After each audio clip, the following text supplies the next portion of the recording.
You use palm olive liquid. Well, of course, I'm sure that many people don't realize that they listened to your voice for many years when radio was the entertainment medium.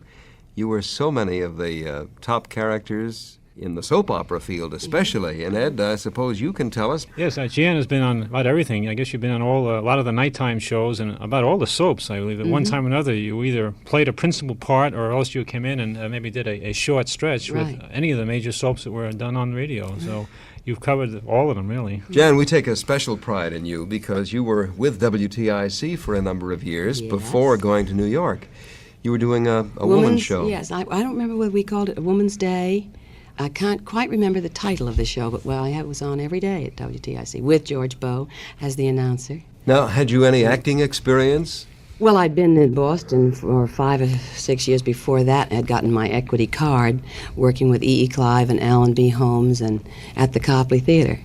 Well, when did you decide that you were going to be a part of what you were listening to on the network line, as it were, the soap actually, I operas? don't know if I thought about radio per se. I thought about acting. Oh. And that was, of course, when I was about 7 or 8 and played the son in a school play. Came up like a dewdrop and did a little dancing, and somebody said, "Oh, look," And I didn't realize I was chosen to be the son because I was the fattest girl, and I thought it was because I, was very sunshiny. So I played that at school and considered myself very sunshiny.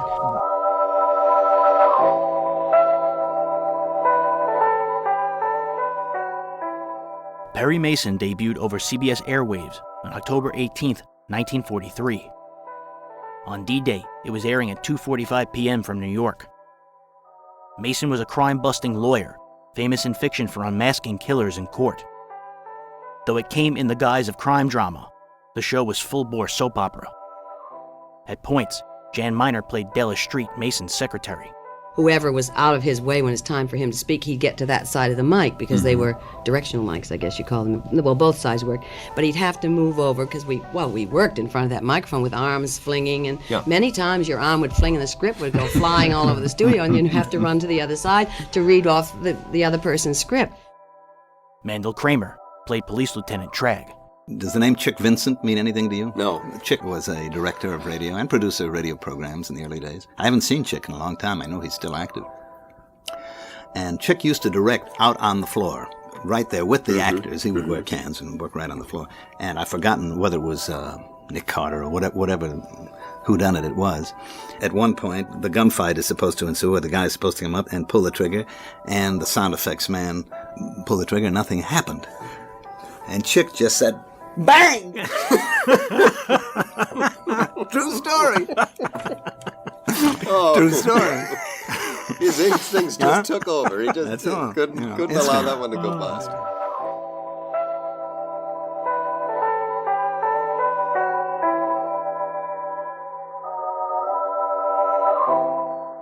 The new adventures of Perry Mason, the case of the puzzle suitor.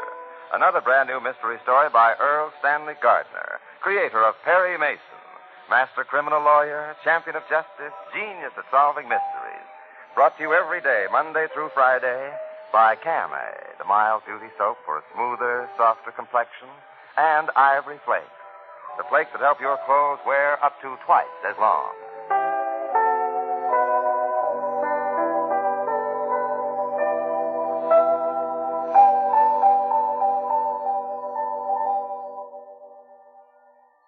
Now, here's Margaret MacDonald. It's amazing the little things we folks at home can do to help bring peace nearer. We can save used fat.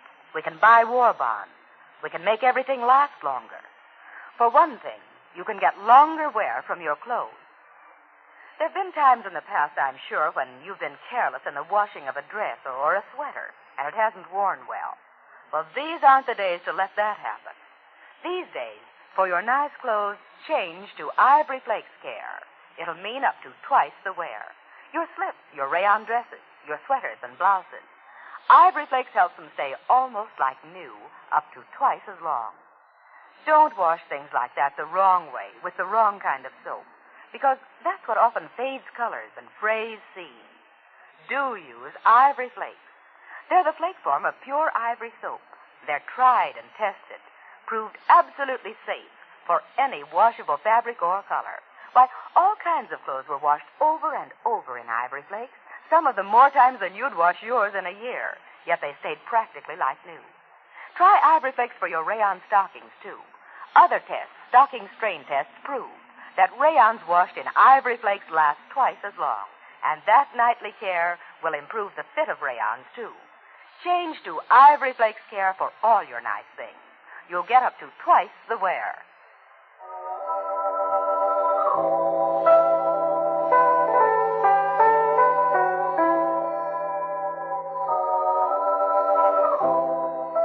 Now, the new adventures of Perry Mason, the case of the puzzle suitor.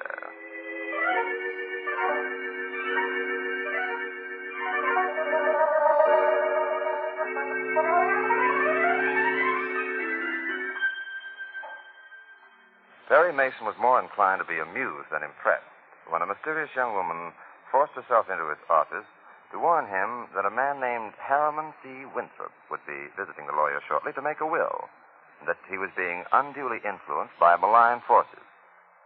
But when Mr. Winthrop actually did show up a few minutes later and did want to make a will, the lawyer was interested, so much so that he has put off a vacation to investigate. Right now, Perry Mason faces the distinguished 64-year-old scientist, Harriman C. Winthrop. Mr. Mason, I want to know who the young woman was. I've told you she didn't give her name. Well, then describe her. Sorry, I can't do that. If you want to retain me under those circumstances, all right. It's all nonsense. That undue influence business. I know what I'm doing. In that case, do you want to tell me what's to be done with your property? Oh, well, all right. Probably just some idiotic woman passing on gossip. Yet there are only two people who knew I was coming here this afternoon. It might be a good idea to tell me who they are. Lois Dalton, she's my secretary, and Marie Hamilton, my nurse. I see. Now, look here, I think you owe it to me to tell me if your visitor was either of those girls. Not knowing either of them, I can hardly tell you which was which. Well, I'll describe them to you. Now, Lois Dalton, my secretary, she's about 24, average height. Weight about 112 or so. Light hair that curls around her neck. Very good figure and bright blue eyes. I feel sure my visitor was not Miss Dalton. All right. Now, Marie Hamilton, my nurse, is pretty, too. She's dark, with slate gray eyes. A little bit heavier than my secretary, but she's got a beautiful complexion. I'm certain it wasn't your nurse. But those are the only two people who knew. I think you ought to describe your visitor. And I feel I shouldn't, Mr. Winthrop. Now, the question is, do you wish to retain me? Of course I do. You've got brains. If anything happens, you'll back that will up and make it stick. Under the circumstances, I want to be absolutely sure you're making this will of your own volition. Of course I am. Got a pencil? Yes. All right, then. Now, here's the way I want my property to go. $50,000 in cash to my physician, Dr. Frank Needham. Frank Needham. I have that. And $50,000 to my secretary, Lois Dalton. You got that? Lois Dalton, I have that. The balance of my property is to be divided, share and share alike, between Marie Hamilton, my nurse, and John Hanley Stowe, my old friend and former partner. Mm-hmm. That will be a considerable amount? It will be a very considerable amount. I want to know something about John Hanley Stowe. Well, John's an old friend of mine. We were partners years ago. He left the country and went to China, where he did a lot of writing. And then he got picked up by the Japs in Shanghai and held a prisoner. He's due to arrive in a few days on an exchange ship. You've been in touch with Mr. Stowe these past years? Off and on. Nothing regular. For several years, I sent him rather large sums of money from our business partnership. Then we had a chance to sell out. Well, we accepted the offer. I didn't write him so much after that. Oh, but you did write occasionally. Yes. John's my best friend. That's why I want him in my will. Mm-hmm. And this Marie Hamilton, she's an old friend, too? Oh, she's my nurse. Trained nurse? No, practical nurse. She's had training, but she didn't graduate. Very sensible young woman. Oh, has she been with you long? Well, does that matter? I think it does. Oh, 3 months. And yet you're leaving her half your fortune? Any objection? As your lawyer, it's my duty to point out that the situation might well cause some relative to appear and claim... Relative, bah. Cut them off with $1. No more, no less. One more thing. Provide that any beneficiary who contests this will in any way forfeits any money to be received. That's legal, isn't it? Properly worded, such a clause is legal. Good. Can you dictate that right away? No. Well, why not? There's some things I want to look up first. I want that will drawn up and signed by the time John Hanley Stowe arrives. Why? Because I do. Particularly in view of this talk of undue influence. I insist on having it all executed before John arrives. I see. I don't like to make up a will like this in a rush, barring an emergency. Well, this is an emergency, in a sense. Very well. You come back tomorrow at 2, and I'll have a draft of the will prepared. I'll be here. I have to use strong reading glasses these days on account of my eyes. It may take me a little time to read it through, but I'll be here. Now, good day. Oh, just a minute. I want to have a few words with my secretary. There may be 1 or 2 last-minute suggestions. If you'll excuse me, I'll be right back. Certainly. If you should decide to give me a description of that visitor, I'll consider it. Della? Della, where are you? Well, I'm right here, Chief, in the law library. Oh, I didn't see you. What is it, Chief? I'm keeping Winthrop in my office for a few minutes. Meantime, I want you to go down the hall and get Paul Drake. Tell him to shadow Winthrop when he leaves my office. I want to find out where he goes and what he does. Is that all? Tell Drake to find out something about Marie Hamilton, the nurse, Lois Dalton, the secretary, and John Hanley Stowe, the friend arriving on the exchange ship. You got that? Yes, Chief, I have it. Try to keep him in your office a few minutes so Paul Drake has a chance, will you? I'll do the best I can. But tell him to hurry. Something very fishy about all this. It smells to heaven. Why? This nurse, for one thing. After 3 months, he leaves her a big slice of his fortune. Why? Maybe she's the one that's bringing the undue influence to bear. First, she gets him to make a will in her favor, and then... Oh, Chief, people have been murdered for reasons like that. Exactly, so get going. Get Paul Drake on the job.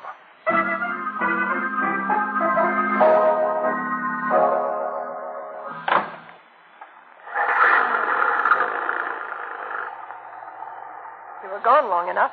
Did you get it signed? No. You didn't. Well, why not? Don't be silly. Those things take time. I should think when a person of your standing makes out a will, you could get it done right away. Just say I'm Harriman C. Winthrop, and I'm in a hurry. I know they wouldn't push me around like that. Not even the great Perry Mason. Go on, will you? I want to get home. I'm tired and nervous. All right. But tell me first why he couldn't get it drawn up for you. Because he has to dictate it and get it ready for my signature. Oh. But you did give it to him. Of course I gave it to him. Well, when's he going to have it done? Well, tomorrow afternoon, I hope. I still think you should have stayed right there till you got it all settled. He's going to rush it through as fast as he can. Don't worry about it. He'll have it before John Stowe gets here. I don't see why you can't get a simple thing like a few words written down on paper and just sign your name. Because I want it to be right. I want my will to stand up. The thing that worries me, though, is that woman. What woman? Oh, Mason told me someone was in his office just before I got there. She told him I was coming to see him. What? Yes, that's right. Then she told him that I was being unduly influenced. Can't figure out who it could be. You can't? Well, I can. Huh? That meddling little spitfire. No, you're wrong. Oh, it's somebody else. But nobody else knew. Well, that's what I thought. But I must have been wrong.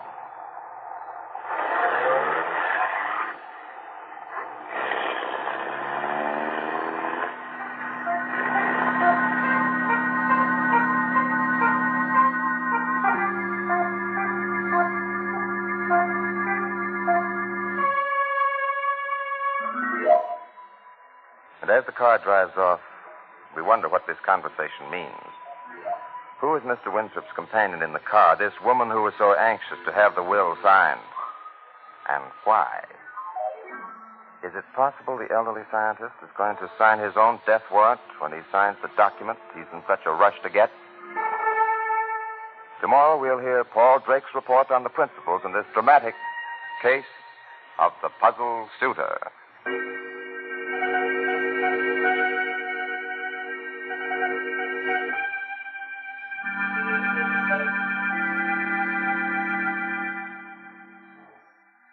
Friends, have you ever thought of this? That your complexion is actually the background for all the rest of your features? For example, if your skin is lovely, smooth, and soft, why, against that background, all your other features, your hair, your eyes, are at their very best. Your complexion, you see, is a lot more than just your complexion. And that's why you ought to try Wonderfully Mild Camay. Because just one cake of marvelously mild Camay can give you a smoother, softer, younger-looking complexion. Simply change from improper skin care to regular, gentle, really mild care with Camay, and just one cake of Camay will give you the lovelier skin that will emphasize and bring out the best in all your other features. Now, I mean that sincerely, because we had doctors, skin specialists, actually test Camay's mild, gentle cleansing. They had woman after woman try it. And listen, most of those women soon had definitely smoother, softer, younger-looking complexions, and you can do the same. Simply change to the Camay method of really correct mild cleansing without irritation. It's called the Camay Mild Soap Diet. Directions are right on the Camay wrapper. And remember, one cake, your very first cake of Camay, can give you the smoother, softer, the younger-looking skin that will make you a lovelier woman. Remember, thousands of America's loveliest brides use Camay.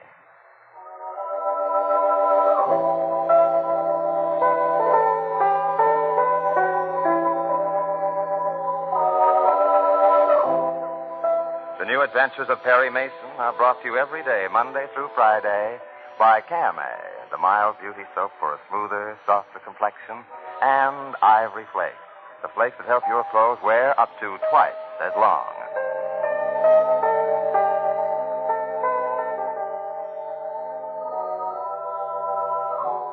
Now, this is Alan Kent inviting you to listen again tomorrow to the New Adventures of Perry Mason.